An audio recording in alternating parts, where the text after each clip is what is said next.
Hello दोस्तों, इस video में मैं आपको एक्सेल की कुछ बेसिक जानकारी, एक सामान्य नॉलेज दूंगा।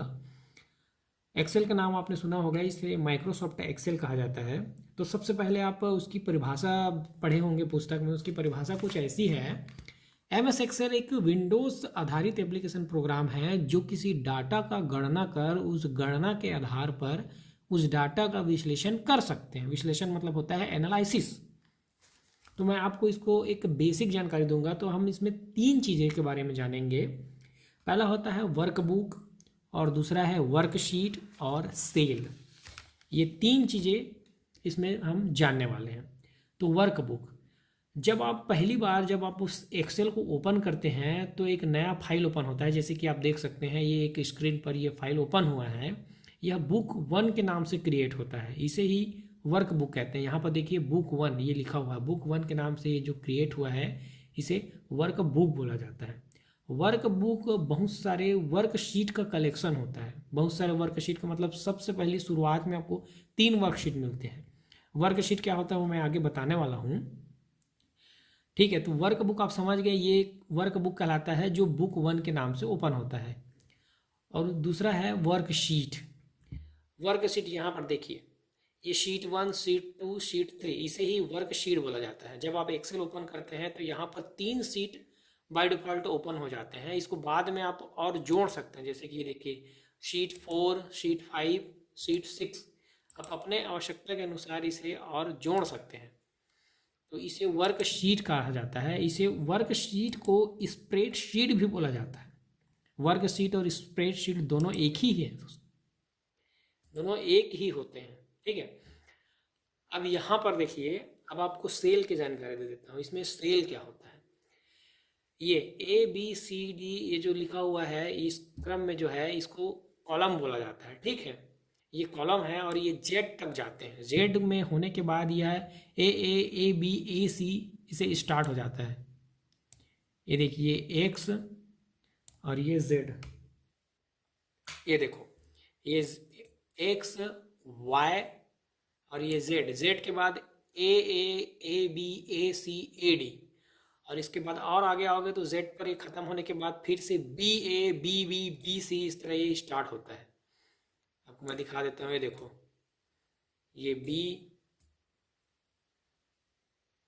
ये देखिए यहाँ Z पे AZ, यहाँ पे ये खत्म हुआ। उसके बाद BA BC BD BE BF, और इसके और आगे जाओगे तो यहाँ B के बाद C से स्टार्ट हो जाएगा। CA CB CC, इस प्रकार ये आगे चलता रहता है। आपको दिखा देता हूँ मैं ताकि आप अच्छे से समझ सको। ये देखिए CB CC इस प्रकार चलता रहता है। तो फिर हम मेन जहाँ पे थे वहाँ पे आ जाते हैं।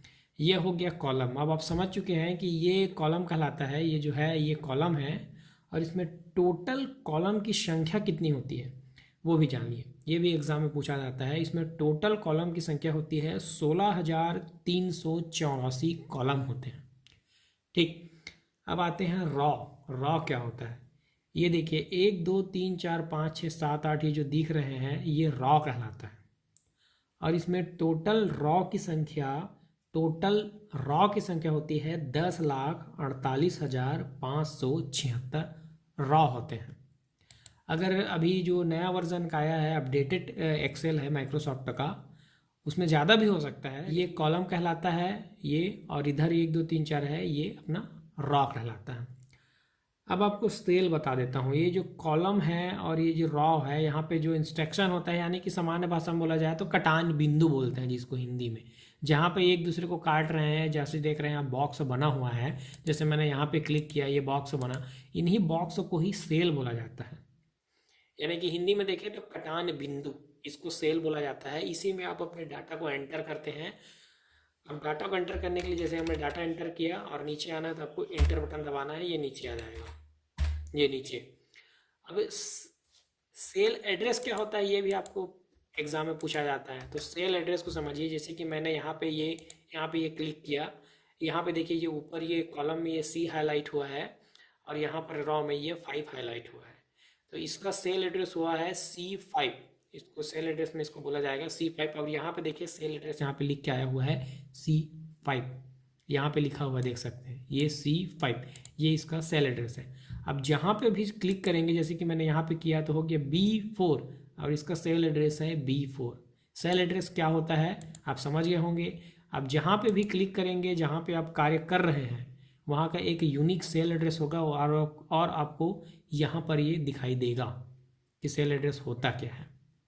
ठीक है, इस प्रकार आप सेल एड्रेस समझ चुके होंगे। सेल एड्रेस होता क्या है, कॉलम क्या है, रॉ कॉलम है। मैंने आपको इसमें 3 चीज़ें बताई है, वर्कबुक और वर्कशीट जिसे स्प्रेडशीट भी कहा जाता है, और सेल्स। तो ये इसके एक सामान्य जानकारी होती है। अगर आप इसमें एक्सेल में गुणा भाग या बहुत सारे गणना करना चाहते हो तो उसके लिए एक अलग एक तरीका होता है, या समझ जाए कि एक फंक्शन या फार्मूला होता है। तो नेक्स्ट वीडियो में मैं आपको बताऊंगा। अगर वीडियो अच्छी लगी तो लाइक करें, सब्सक्राइब करें और बने रहिए हमारे वीडियो के साथ। और अगर आपको कुछ डाउट है, कुछ पूछना है तो आप कमेंट करिए, मैं कोशिश करूंगा कि मैं आपके डाउट को क्लियर कर सकूं।